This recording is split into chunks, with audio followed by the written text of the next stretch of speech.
اعوذ باللہ من الشیطان الرجیم بسم اللہ الرحمن الرحیم السلام علیکم یا علی علیہ الصلوۃ والسلام مدد۔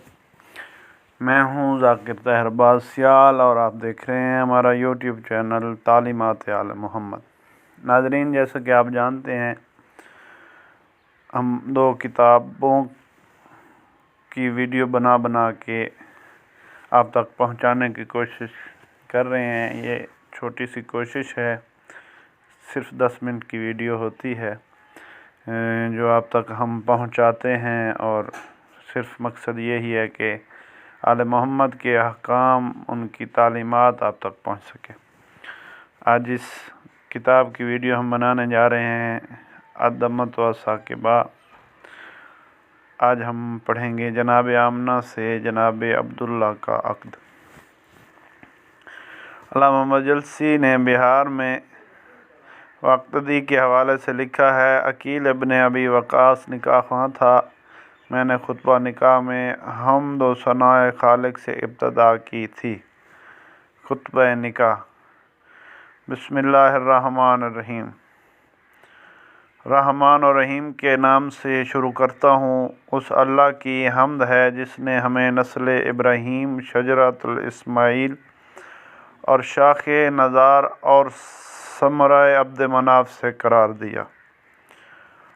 وہ اللہ جو واحد ہے، اس کا نہ کوئی شریک ہے نہ نظیر۔ اس کے بعد آپ جناب وہب کی طرف متوجہ ہوئے اور فرمایا، اے ابو الوداع، میں آپ کی اجازت سے آپ کی بیٹی کا عقد اپنے سردار زادے سے 4000 چاندی کے درہم اور 500 مسقال سونے کے حق مہر عوض کرتا ہوں۔ جناب وہب نے فرمایا، ہاں درست ہے۔ پھر جناب عبداللہ کی طرف متوجہ ہوئے اور فرمایا، اے خواستگاری کرنے والے سردار، آپ کو اس حق مہر پر یہ نکاح قبول ہے؟ جناب عبداللہ نے فرمایا، ہاں۔ بعد ازاں جناب عبد المطلب نے 1000 درہم جناب عبداللہ کے سر پر نچھاور کیے اور جناب وہب نے 1000 کا مشک و عنبر اپنے داماد پر نثار کیا۔ پھر دسترخوان بچھایا گیا جس پر انواع و اقسام کے کھانے چنے گئے۔ بارات جب کھانے سے فارغ ہوئی تو جناب عبد المطلب نے فرمایا، اے وہب، زفاف زے فے الف فے آج ہی ہوگا کیونکہ مجھے واپس جانا ہے اور عبداللہ کو بھی ممکن ہے ساتھ لے جانا پڑے۔ جناب آمنہ کو سنوارا گیا۔ جناب عبد المطلب حجل عروسی میں جناب عبداللہ کو ساتھ لے کر خود گئے۔ جناب آمنہ کو رونمائی میں نقدی کے علاوہ دنیا اور آخرت کی بشارت دی، بہو کی پیشانی کا بوسہ لیا اور باہر تشریف لے آئے۔ دوسرے دن جب جناب عبداللہ اپنے والد گرامی کی خدمت میں حاضر ہوئے تو جناب عبد المطلب نے سب سے پہلے جناب عبداللہ کی جبیں پر نگاہ کی۔ دیکھا تو نور کی جو چمک پہلے ہوا کرتی تھی وہ ختم ہو چکی تھی اور پیشانی پر درسم دال ر سین میم کے برابر صرف مدھم سا سفید داغ رہ گیا تھا۔ جناب عبد المطلب فوراً اندر آئے اور جناب آمنہ کی پیشانی پر نگاہ کی تو وہی نور اب جناب آمنہ کی پیشانی میں چمک رہا تھا۔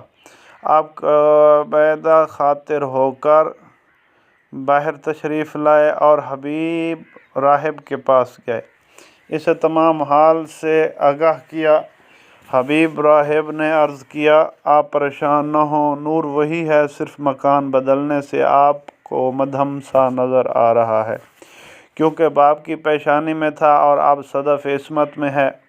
واپسی پر جناب عبد المطلب نے فصیح عربی میں درختوں اور پتھروں سے ایک دوسرے کو مبارکباد دیتے ہوئے سنا کہ نور محمد اپنی آخری قیام گاہ میں پہنچ چکا ہے۔ 40 دن گزرے تھے کہ یہ یثرب سے پیغام موصول ہوا کہ जनाब फ़ातिमा बिनत अब्दुल मुत्तलिब का इंतकाल हो गया है। जनाब अब्दुल मुत्तलिब जनाब अब्दुल्ला को साथ लेकर यसरब तशरीफ़ लाए। अभी यसरब में थे, 10वां दिन था कि जनाब अब्दुल्ला बीमार हो गए और 5वें दिन दाई अजल को लब्बैक कही। जनाब अब्दुल मुत्तलिब जनाब अब्दुल्ला की वफ़ात पर बहुत ज़्यादा रोए, अंदर से दरवाज़ा बंद कर लिया और फरमाते थे, नूर नबूवत का अमीन बेटा फौत हो गया। आपने देखा कि यकसर मकान की छत में शिगाफ हुआ और आतिफ गैबी ने पुकार कर कहा, हमने अमानत मुंतकिल कर दी है, एक दिन तो इन्हें जाना ही था। जनाब अब्दुल मुत्तलिब बाहर तशरीफ़ लाए, जनाब अब्दुल्ला को गुस्ल व कफन देकर दफन किया और इनकी कब्र पर इंतहाई आलीशान मकान बनवा कर कुबा तमीर कराया। वापस मक्का आए। जनाब आमना ने जब अपने शौहर की वफ़ात का हाल सुना तो रो रो कर अपने को बेहाल कर लिया। जनाब अब्दुल मुत्तलिब ने आकर फरमाया, बेटी तुझे मुबारक हो, तू सैयदुल अव्वलीन वल आखिरीन की अमीना है। बेटी तुझे मालूम नहीं कि तेरे रोने से पूरी कायनात गमज़दा है। तेरे लिए वारिस की वफ़ात की निस्बत जिस नूर मुक़द्दस की तू अमीना है, इसकी तरफ ध्यान दे, ये ज़्यादा अहम है। फिर जनाब अब्दुल मुत्तलिब ने बीबी को 2 गोशवारे दिए जो जनाब अब्द मनाफ ने अपनी एक बेटी को अनायत फरमाए थे। जब आपको सदफ़ इफ़्फ़त में दूसरा माह शुरू हुआ तो ज़ात आदियत ने एक मलक को हुक्म दिया कि अर्ज़ समा के माबैन मनादी करा कर के तमाम कायनात को बता कि नूर मोहम्मद अनकरीब चमकने वाला है और रहमत मोहम्मदिया से कायनात हस्ती मामूर होने वाली है। जब आपको सदफ़ इफ़्फ़त में तीसरा महीना हुआ तो अबू कुहाफ़ा कहता है कि शाम से मक्का को आ रहा था। जो ही मैं मक्का के करीब हुआ तो मेरी नाका ने अपना सर ज़मीन पर रख दिया। मैंने इंतहाई जहरियत के साथ कोड़े बरसाने शुरू किए, लेकिन नाका आटा से मस तक ना हुई। मैंने हैरत से कहा, ताज्जुब है, आज तक ऐसी सवारी नहीं देखी जो अपने मालिक से बेवफाई करे। किसी आतिफ गैबी ने आवाज़ दी, इससे कुछ न कहे, अपने अकीदे का इजहार करने दे। तुझे नज़र नहीं आ रहा कि तमाम दरख्तों ने अपनी टहनियाँ झुका दी हैं और हर पत्थर और पहाड़ से कंगनाने की आवाज़ आ रही है। मैंने सवाल किया, है आतिफ गैबी, ये सब क्या हो रहा है? आतिफ ने जवाब दिया, नूर मोहम्मद की ताज़ीम हो रही है। इंसान के सिवा कायनात आलम की हर चीज़ ने नूर मोहम्मद के इस्तकबाल की खातिर अपनी जबीन नियाज झुका रखी है। इसे अपनी वालदा के सदफ़ इफ़्फ़त में आए तीसरा माह गुजर रहा है। मैंने सवाल किया, ये ज़हूर कब होगा? आतिफ ने कहा, तू देख कर ही मरेगा। बुत परस्तों के लिए वो अज़ाब खुदा बनकर आ रहा है। जब सदफ़ इफ़्फ़त में चौथा माह हुआ तो ताइफ के रास्ते पर एक आबिद का गिरजा था जो मक्का से कुछ फासले पर था। वो राहिब कहता है कि मैं मक्का में अपने एक दोस्त को मिलने आया। जब मैं अरफात में पहुंचा तो एक बच्चे को ज़मीन पर सजदा करते देखा।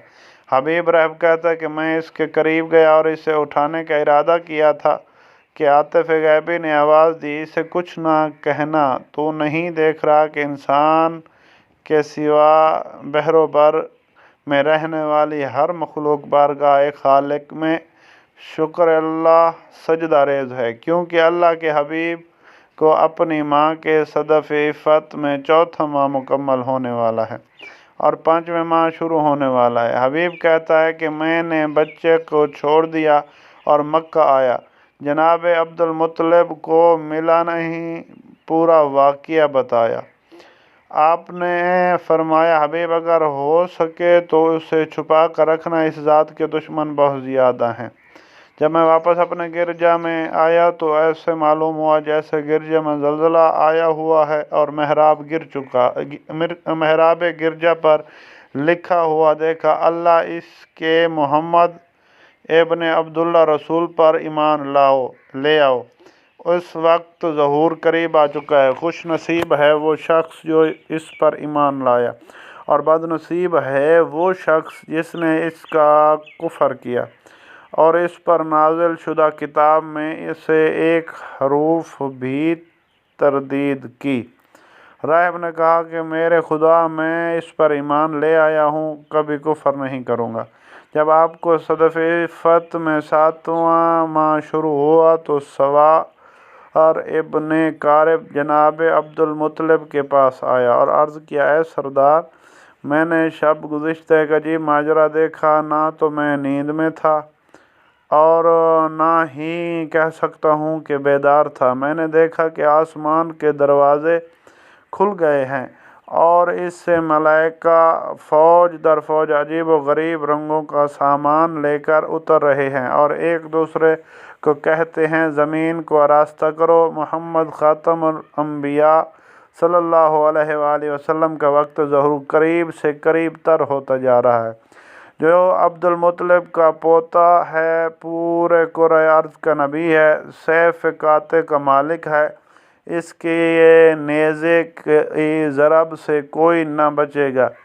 मैंने एक मलक से पूछ लिया, ये किसकी बात कर रहे हैं? इसने जवाब दिया, मोहम्मद इब्न अब्दुल्लाह इब्न अब्दुल मुत्तलिब की।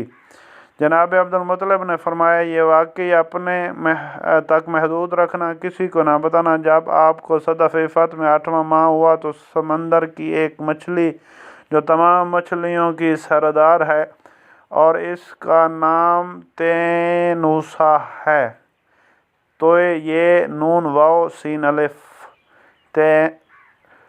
वो सतह समंदर पर आ गई और अपनी दुम पर खड़े होकर तस्बीह खालिक करने लगी। मलाइका ने हर चंद इसे ऐसा करने से रोका, लेकिन इसने जवाब दिया, यौम तख्लीक से खालिक अकबर ने मेरी ड्यूटी लगा रखी है कि जब मेरा आखिरी नबी इस दुनिया में आ जाए तो तू समंदर की सतह पर मेरी तस्बीह करना। अब मैंने मलाइका से सुना है कि अन हज़ूर सल्लल्लाहु अलैहि वसल्लम तशरीफ़ ले आए हैं। बल मलाइका ने इसे बताया कि अभी वो वक्त नहीं आया, 1 माह बाकी है। वो मछली ज़ेरे आब चली गई। जब आपको सदफ़े फ़त में 9वां माह हुआ तो ज़ात आदियत ने 10,000 मलाइका को कंदील बकफ ज़मीन पर भेजा।